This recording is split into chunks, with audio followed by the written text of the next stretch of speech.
Welcome to our channel. Today we how to register with Ally, easy tutorial step by step clearly. To register with Ally, start by visiting their official website.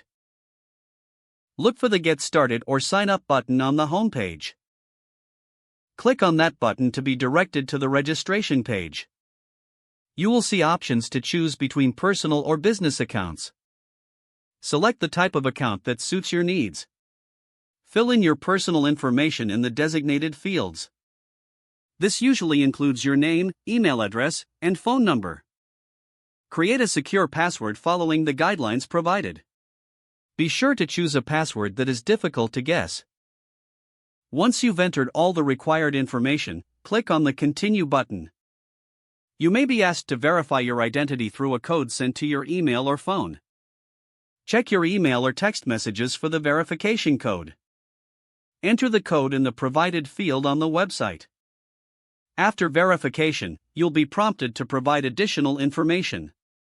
This may include your social security number and date of birth.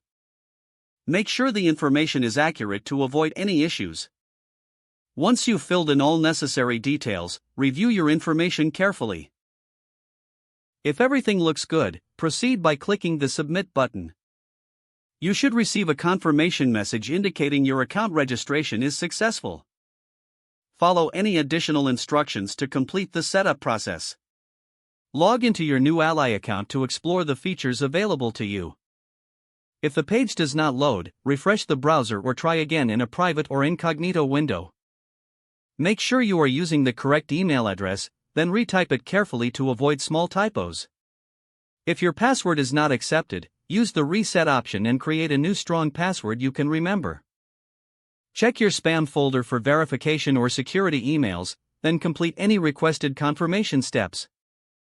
Enable two-factor authentication if available to improve account security and reduce unauthorized access risk. After signing in, review your profile details so your contact information and settings are accurate and current. If you see an error message, note it down and try again after restarting your device and internet connection. Don't forget to like this video and subscribe to our channel for more step-by-step tech guides.